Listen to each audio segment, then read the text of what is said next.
कहानी की शुरुआत एक छोटे हवाई जहाज से होती है जो ग्वाटेमाला से ह्यूस्टन की ओर उड़ान भरता है। रास्ते में अचानक इसका जीपीएस सिस्टम काम करना बंद कर देता है। पायलट रास्ता भटक जाता है। प्लेन में कुल 8 यात्री सवार है जो इस बात से पूरी तरह अनजान है कि उनका विमान खतरे में है। प्लेन का पायलट ओक्टावियो, उसे लगता है कि किसी ने जानबूझकर विमान के सिस्टम के साथ छेड़छाड़ की है, मानो कोई अनजान शक्ति उन्हें नुकसान पहुंचाने की कोशिश कर रही हो। जैसे जैसे स्थिति बिगड़ती है, ओक्टावियो को एहसास होता है कि अंत निकट है, फ्यूल भी खत्म होने की कगार पर है। ओक्टावियो अपनी गर्लफ्रेंड के लिए एक आखिरी मैसेज रिकॉर्ड करता है। तभी प्लेन में जोरदार झटके लगने शुरू होते हैं। यात्री घबरा जाते हैं और केबिन में अफरा तफरी मच जाती है। ओक्टावियो कंट्रोल बनाए रखने की पूरी कोशिश करता है, लेकिन विमान धीरे धीरे नीचे की ओर जाने लगता है। आखिरकार यह घने जंगल में पेड़ों से टकराता हुआ भयानक रूप से क्रैश कर जाता है। इतना खतरनाक क्रैश होने के बाद भी सभी यात्री बच जाते हैं। एयर होस्टेस को छोड़कर प्लेन में मौजूद किसी भी शख्स की जान नहीं जाती। ये सभी एक दूसरे को संभालते हैं। पायलट के सीने में एक मोटी लकड़ी घुस जाती है, पर उसकी सांसें अभी भी चल रही थी। यहाँ पर किसी के भी मोबाइल में नेटवर्क नहीं होता।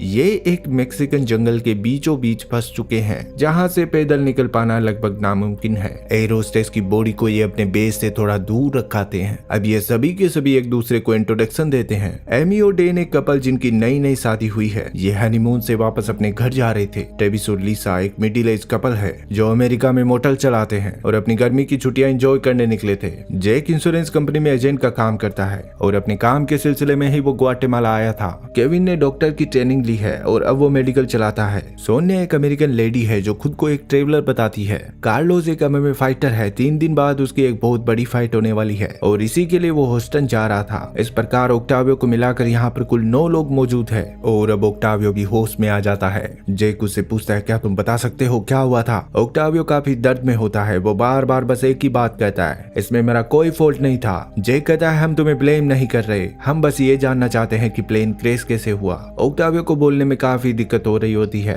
वो कहता है प्लेन का जीपीएस सिस्टम फेल हो गया था। जैक केविन से कहता है, तुम एक डॉक्टर हो, तुम्हें ओक्टावियो की मदद करनी चाहिए। केविन कहता है, ओक्टावियो के लंग्स पंचर हो चुके हैं, उसकी सर्जरी करनी पड़ेगी। मैं यहाँ इस जंगल में बिना किसी उपकरण के सर्जरी नहीं कर सकता और अगर मैंने ऐसा किया तो ओक्टावियो मारा जाएगा। बाकी सभी लोग भी केविन को बनाने की बहुत कोशिश करते हैं, पर केविन ओक्टावियो की मौत का कारण नहीं बनना चाहता। वो कहता है, शाम तक हमें रेस्क्यू कर लिया जाएगा और शायद ओक्टावियो की जान भी बच जाएगी। धीरे धीरे समय बीतता है, शाम हो जाती है, पर इनकी मदद करने यहाँ कोई नहीं आता। ये सभी के सभी काफी हैरान होते हैं कि एक प्लेन अपनी डेस्टिनेशन तक नहीं पहुंच पाया और किसी को इसकी कोई फिक्र नहीं। जैक कहता है, शायद प्लेन का जीपीएस खराब होने की वजह से अब तक हमें कोई ट्रेस नहीं कर पाया होगा। अब आज की रात इन्हें यहीं इसी जंगल में ही बितानी होगी। लीजा बताती है कि इनके पास कुछ पानी की बोतल्स और खाने के लिए थोड़े बहुत फ्रूट्स और सलाद है जो इतने लोगों के लिए काफी नहीं है। जैक कहता है, हम कल सुबह तक यहाँ से निकलने का कोई न कोई रास्ता ढूंढ लेंगे। वहीं ओक्टावियो की हालत भी काफी बिगड़ जाती है। सबके कहने पर केविन उसकी सर्जरी के लिए मान जाता है। दरअसल ओक्टावियो के लंग्स में अभी भी कोई चीज फंसी हुई है। केविन वोडका से अपने हाथ धोकर सैनिटाइज करता है। जैक का बेल्ट लेकर ओक्टावियो के दांतों के बीच दबाता है। इसके बाद वो सर्जरी के प्रोसीजर को शुरू करता है। ओक्टावियो दर्द से तड़पने लगता है। कुछ देर बाद हम देखते हैं कि फाइनली सर्जरी सफल रही, मतलब कि ओक्टावियो की जान अब खतरे से बाहर है। अब रात में हम देखते हैं कि सब लोग सो गए हैं। आधी रात बीत चुकी है, पर कार्लो जब भी एक्सरसाइज कर रहा होता है, इसी दौरान कहीं से एक अजीब सी परछाई दिखाई देती है।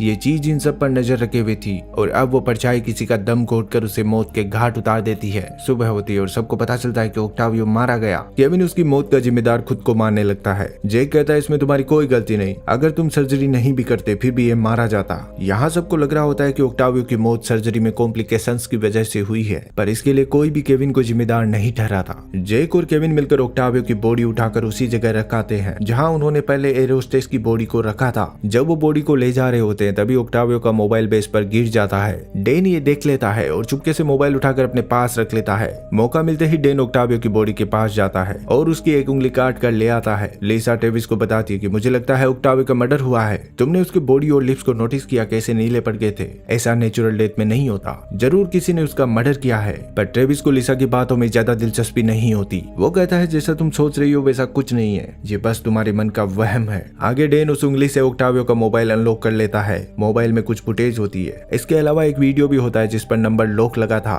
डेन इसे अनलॉक नहीं कर पाता। इधर बेस पर सभी लोग मिलकर प्लेन का जीपीएस ढूंढकर उसे बाहर निकालते हैं। कार्लोस कहता है कि ये जीपीएस बैटरी पे काम करता है। वो एक बटन दबाता है और जीपीएस काम करने लगता है, पर इसमें बिल्कुल भी नेटवर्क नहीं होता। कार्लोस कहता है हमें इसे किसी ऊंची जगह पर रखना होगा। अब ये सभी मिलकर फैसला करते हैं कि कल ये जीपीएस को किसी ऊंची जगह पर पर ले जाएंगे। ट्रेविस कहता है तुम तो एक फाइटर हो, क्या तुम बताने का कष्ट करोगे कि तुम्हें जीपीएस के बारे में इतनी जानकारी कहाँ से मिली? कार्लोस कहता है जब मैं छोटा था तब मेरे फादर इलेक्ट्रॉनिक्स की दुकान चलाया करते थे और वहीं से मैंने ये सब सीखा है। सोनिया जेक को फ्रिज दिखाती है, वो कहते हैं इसमें से किसी ने खाना चुरा लिया है। जेक कहता है हम किसी को भी डायरेक्टली ब्लेम नहीं कर सकते। अब ये दोनों मिलकर एक रास्ता निकालते हैं और फ्रिज को अच्छे से ब्लॉक करते हैं ताकि अगली बार वो चोर खाना चुराने की कोशिश करेगा तो ये उसके लिए आसान नहीं होगा। जेक और सोनिया की दोस्ती हो जाती है और सोनिया बताती है कि वो ट्रेवलर नहीं बल्कि एक फोटोग्राफर है। अब ये सभी के सभी पानी की तलाश में निकल पड़ते हैं। केविन को जंगल में मशरूम्स दिखते हैं, वो उन्हें उठाने के लिए आगे बढ़ता है पर सोनिया उसे रोक लेती है। वो बताती है कि जहरीले हैं, इन्हें मत छूना। दरअसल सोनिया वाइल्ड ग्राफी फोटोग्राफर है,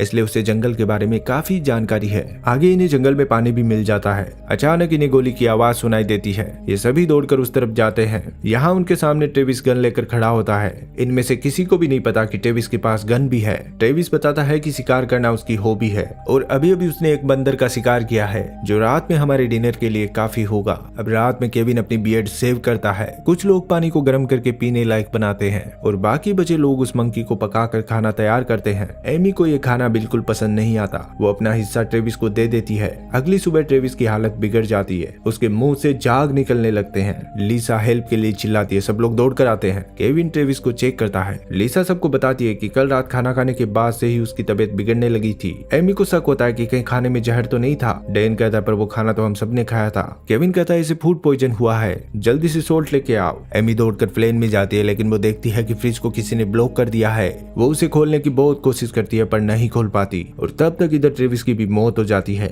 लीसा अपना दिमागी संतुलन खो बैठती है। वो कहती है तुम में से ही किसी ने ट्रेविस के खाने में जहर मिलाया था। सोनिया को लगता है फ्रिज को ब्लॉक करने का आइडिया उसका था। अगर वो ऐसा नहीं करती तो टाइम पे ट्रेविस के लिए सोल्ट मिल जाता। केविन कहता है अगर सोल्ट मिल भी जाता फिर भी ट्रेविस के बचने के चांस नहीं थे, मतलब कि उसकी मौत तय थी, तो इसके लिए तुम खुद को जिम्मेदार ठहराना बंद करो। डेन कहता है वो जहरीले मशरूम्स हो ना हो किसी ने खाने की एक प्लेट में वो मशरूम्स मिला दिए थे। अब सबको लगने लगा है कि इनमें से ही कोई कातिल है या फिर इनके अलावा भी कोई यहाँ मौजूद है जो इन सबको मारना चाहता है। पर वो शख्स जो भी है वो ऐसा क्यों कर रहा है, इसका इनके पास कोई जवाब नहीं होता। आगे डेन ओक्टावियो के मोबाइल में मौजूद उस वीडियो को अनलॉक कर लेता है। इस वीडियो में ओक्टावियो का वो आखिरी मैसेज होता है जो उसने अपनी गर्लफ्रेंड के लिए रिकॉर्ड किया था। डेन ये वीडियो अपने सभी साथियों को दिखाता है। इसमें ओक्टावियो कह रहा होता है कोर्डेलिया माय लव, मुझे नहीं पता मैं कहाँ हूँ, मैंने बहुत कोशिश की पर यहाँ चारों तरफ जंगल ही जंगल है, मैं इस प्लेन को लैंड नहीं करा सकता और अब फ्यूल भी खत्म हो चुका है, मुझे नहीं लगता हम बच पाएंगे। अगर हम सेफली लैंड भी कर जाते हैं फिर भी वो लोग हमें मार डालेंगे। वो नहीं चाहते कि हम जिंदा रहे, तुम्हें भी वहाँ से निकल कर कहीं छुप जाना चाहिए, अब तुम्हारी जान को भी खतरा है।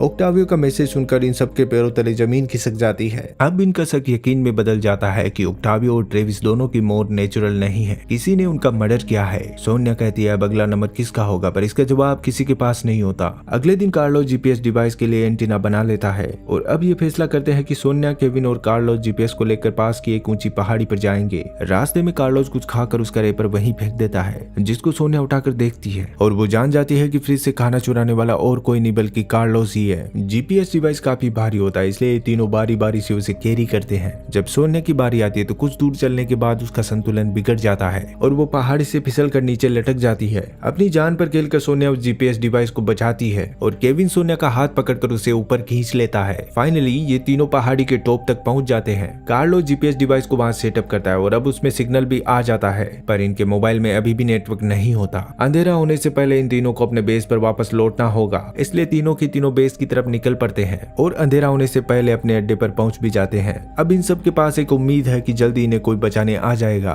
रात में सभी लोग सो जाते हैं और कार्लोस हमेशा की तरह एक्सरसाइज कर रहा होता है। तभी एक बार फिर उसी परछाई को दिखाया जाता है जिसने ओक्टावियो को मार डाला था। जैसे ही कार्लोस घूमता है एक मास्क पहना आदमी उसके सामने होता है और ये मास्क भी कार्लोस का ही है जिसे वो अपनी फाइट के दौरान यूज किया करता था। इससे पहले कि कार्लोस कुछ समझ पाता वो आदमी कार्लोस को मौत के घाट उतार देता है। अगली सुबह सब लोग देखते हैं कि कार्लोस बेस पर नहीं है। सोनिया सबको बताती है कि उसी ने फ्रिज से खाना चुराया था। जेक कहता है जो भी हो हमें उसे ढूंढना होगा। केविन कहता है तुम्हें नहीं लगता यहाँ कार्लोस के अलावा भी कुछ अजीब है, जीपीएस लगाने के बाद भी अब तक हमें कोई बचाने क्यों नहीं पहुंचा। केविन की बात सुनने के बाद ये दो टीम्स में बट जाते हैं। सोनिया और केविन जीपीएस को चेक करने निकल जाते हैं, वहीं जेक, एमी, डेन और लीसा कार्लोस को ढूंढने लगते हैं। चारों तरफ ढूंढने के बाद भी उन्हें कार्लोस कहीं नहीं मिलता। दूसरी तरफ सोनिया और केविन भी अपने आधे रास्ते को तय कर लेते हैं। ये दोनों एक जगह आराम करने के लिए रुकते हैं। तभी ये देखते हैं कि जंगल में एक जगह बहुत सारे कौवे इकट्ठा हो रखे हैं। इन्हें लगता है कि वहाँ कुछ न कुछ गड़बड़ तो जरूर है। अब ये जीपीएस को छोड़कर उन कौवों की तरफ निकल पड़ते हैं। ये वहाँ पहुंचकर देखते हैं कि कार्लोस को किसी ने बड़ी ही बेरहमी से मार दिया है। सोनिया को वहाँ कार्लोस का छुपाया खाना भी मिल जाता है। रात में अचानक से बारिश होने लगती है। जेक सबको प्लेन के अंदर ले जाता है। कई घंटे बीत जाते हैं पर बारिश रुकने का नाम भी नहीं लेती। सोनिया देखती है कि प्लेन की छत में कुछ है। वो जेक को बताती है। जेक चेक करता है और वहाँ से एक ड्रग का पैकेट निकलता है। यहाँ ऐसे कई पैकेट छुपाए होते हैं। जेक सबको बताता है कि इस एक बैग की कीमत लगभग $3 मिलियन है। डेन कहता है मतलब कि जितने भी मर्डर्स हो रहे हैं वो सब इस ड्रग्स की वजह से है। सोनिया कहती पर हमें तो ड्रग्स के बारे में पता भी नहीं था। डेन कहता है हो ना हो पायलट इन सब के बारे में जानता था। इनको कुछ समझ नहीं आ रहा होता कि यहाँ क्या चल रहा है। तभी लिसा बताती है कि एमी प्लेन से बाहर चली गई है। डेन उसके पीछे जाने लगता है। जेक उसे रोकता है। वो कहता है हमें साथ में रहना चाहिए तभी हम सेफ रह पाएंगे, पर डेन उसकी एक भी नहीं सुनता और प्लेन से बाहर चला जाता है। अब ये एक एक करके सभी डेन के पीछे चले जाते हैं। इधर हम एमी को देखते हैं जिसके सामने एक रेनकोट पहना आदमी खड़ा होता है। तभी लिसा वहाँ आकर उस आदमी को गन पॉइंट पर ले लेती है। लिसा एमी से कहती है जल्दी से जाकर सभी को यहाँ बुला कर लाओ, और एमी बिल्कुल ऐसा ही करती है। वो बाकी सभी साथियों को बुलाने चली जाती है, पर एमी के जाने के बाद वो आदमी बड़ी ही चालाकी से लिसा को मौत के घाट उतार देता है। जब तक सब लोग यहाँ पहुँचते हैं तब तक बहुत देर हो जाती है। सोनिया सबको बताती है कि लिसा ने एक दिन पहले उसे बताया था कि जेक ये सारे मर्डर कर रहा है, पर इसका उसके पास कोई प्रूफ नहीं था। फिर जंगल में सोनिया को जेक का पर्स मिला जिसमें कई सारी अलग अलग नाम से आईडीज थी। साथ ही उसे जेक की गन भी मिली। सोनिया की बातें सुनने के बाद ये सब लोग मिलकर जेक को बंदी बना लेते हैं। अब ये फैसला करते हैं कि केविन जेक के पास रुकेगा। वहीं बाकी बचे 3 लोग सोनिया, एमी और डेन जीपीएस को चेक करने जाएंगे। केविन जेक को सच बताने के लिए कहता है, पर वो हर बार बस एक ही बात दोहराता है कि मैंने किसी को नहीं मारा। इधर ये तीनों उस पहाड़ी की चोटी तक पहुंच जाते हैं। सोनिया देखती है कि किसी ने जीपीएस से एंटीने का वायर निकाल दिया था। वो उसे ठीक करती है। फिर ये तीनों वापस अपने बेस की तरफ निकल जाते हैं। अब सोनिया जेक से इंटेरोगेशन करती है। सोनिया जेक को पसंद करने लगी है और उसका दिल नहीं मान रहा कि जेक ने ही सबको मारा है, पर सारे सबूत उसके खिलाफ है। जेक उसे बताता है कि वो एक DEA एजेंट है और वो इस प्लेन में सोनिया की वजह से ही चढ़ा था। दरअसल सोनिया पहले एक नशेड़ी हुआ करती थी और उसका जो बॉयफ्रेंड था उसका कई क्रिमिनल एक्टिविटीज में नाम था। जब जेक को टिप मिली कि इस प्लेन में ड्रग्स की स्मगलिंग होने वाली है, तब उसने पैसेंजर्स की लिस्ट को चेक किया और वहाँ उसे सोनिया का नाम मिला, जिसके बारे में रिसर्च करने के बाद वो सोनिया के पीछे इस प्लेन में चला आया। सोनिया कहती है मेरा इन मर्डर्स में कोई हाथ नहीं है, मुझे ड्रग्स के बारे में कुछ नहीं पता। जेक कहता है अगर तुम्हारा इसमें कोई हाथ नहीं है तो तुम्हें मुझे आजाद करना होगा, क्योंकि जरूर बाकी बचे 3 लोगों में से कोई एक खूनी है। सोनिया बिल्कुल ऐसा ही करती है। जब बेस पर सबको पता चलता है कि सोनिया ने जेक को आजाद कर दिया तो ये सभी एक दूसरे से अलग हो जाते हैं। डेन के पास लिसा की गन होती है और सोनिया के पास जेक की। इसके अलावा जेक और केविन के पास कोई भी गन नहीं होती। आगे इनके जीपीएस की लोकेशन ट्रेस करके मैक्सिकन सोल्जर्स हेलीकॉप्टर लेकर इन्हें ढूंढने निकल जाते हैं, पर वो जीपीएस की लोकेशन आसपास के 2-3 मिलियन का रेडियस बताती है, जिसमें सोल्जर्स के लिए सटीक लोकेशन ढूंढना काफी मुश्किल है। अब इन सभी को गोली चलने की आवाज सुनाई देती है। सोनिया दौड़कर जाती है। वो देखती है कि डेन और एमी को किसी ने मार दिया है और तभी वहाँ जेक और केविन भी पहुंच जाते हैं। केविन धीरे से डेन और एमी के पास जाता है और अचानक गन उठाकर सोनिया पर तान देता है। अब ये दोनों एक दूसरे पर इल्जाम लगाने लगते हैं। जेक को हेलीकॉप्टर की आवाज सुनाई देती है, पर फोग की वजह से सोल्जर्स इन्हें देख नहीं पाते और वो इनके ऊपर से गुजर जाते हैं। जेक कहता है हमें आग जलानी होगी ताकि हम सिग्नल देकर हेलीकॉप्टर को अपनी तरफ बुला सके। केविन अपनी गन फेंक देता है, पर वो इन दोनों के साथ जाने से इनकार कर देता है। सोनिया और जेक केविन को वहीं छोड़कर उस जीपीएस वाली पहाड़ी की तरफ जाने लगते हैं। रास्ते में जेक बताता है कि वो शादीशुदा है और उसकी वाइफ भी एक एजेंट है। तभी इन्हें फिर से गोली चलने की आवाज सुनाई देती है। ये दोनों जंगल में जाकर देखते हैं तो वहाँ केविन को किसी ने मार दिया था। उसका चेहरा पानी में होता है, जिसे मछलियों ने बुरी तरीके से बिगाड़ दिया था। जेक और सोनिया समझ जाते हैं कि जरूर यहाँ इनके अलावा भी कोई मौजूद है जिसने सभी को मारा है। अब ये दोनों एक पल की भी देरी किए बिना पहाड़ी की तरफ निकल जाते हैं। यहाँ बहुत सारा फोग होता है। इनका जीपीएस भी बिल्कुल ठीक था। सोनिया कहती है मैं कुछ लकड़ियां लेकर आती हूँ, हमें आग जलाकर सिग्नल देना होगा। इस बार हमें हेलीकॉप्टर को मिस नहीं कर सकते। हालांकि जेक उसे रोकता है। वो कहता है मुझे भी साथ लेकर चलो, पर जेक की हालत बहुत खराब होती है, इसलिए सोनिया को अकेला ही जाना पड़ता है। कुछ देर बाद जेक को सोनिया की चिल्लाने की आवाज सुनाई देती है और हमें दिखाया जाता है कि सोनिया को किसी ने मार दिया है। अगले ही पल वो आदमी जेक के सामने होता है। जेक उससे पूछता है कि तुमने सबको क्यों मार डाला? मुझे पता है तुमने ये सब ड्रग्स के लिए किया, पर पायलट के अलावा कोई भी ड्रग्स के बारे में नहीं जानता था। फिर तुमने ऐसा क्यों किया? वो आदमी जेक की बातों का कोई जवाब नहीं देता। वो जेक पर गोली चलाता है, जिससे जेक पहाड़ी से नीचे गिर जाता है और उसकी भी मौत हो जाती है। अगले दिन मैक्सिकन सोल्जर्स इनके प्लेन को ढूंढ लेते हैं। आसपास छानबीन करने के बाद इन्हें एक कतार में रखी हुई 9 डेड बॉडीज मिलती है।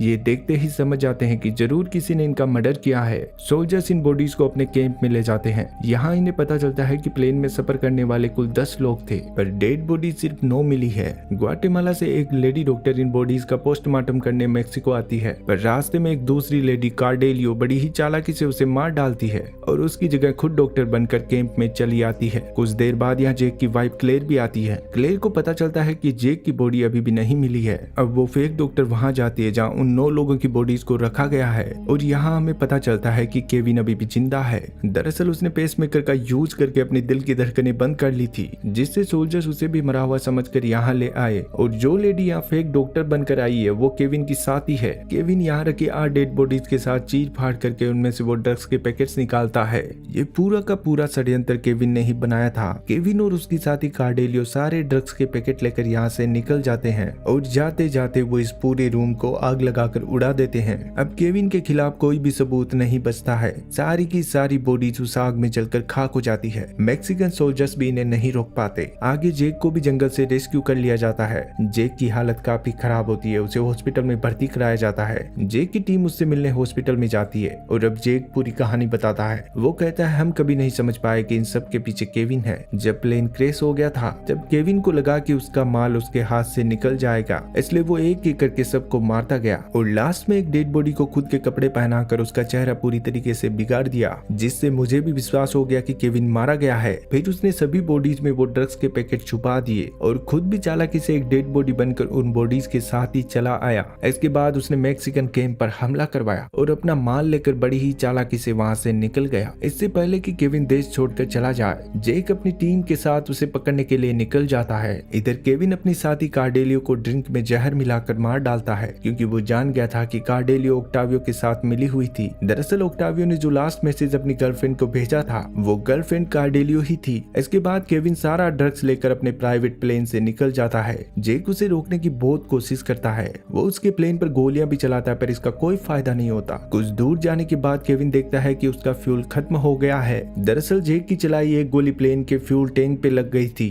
अब धीरे धीरे प्लेन नीचे गिरने लगता है और इस बार केविन इस क्रेज में शायद ही बच पाएगा। इसी के साथ ये कहानी यहीं पर खत्म हो जाती है। Thanks for watching.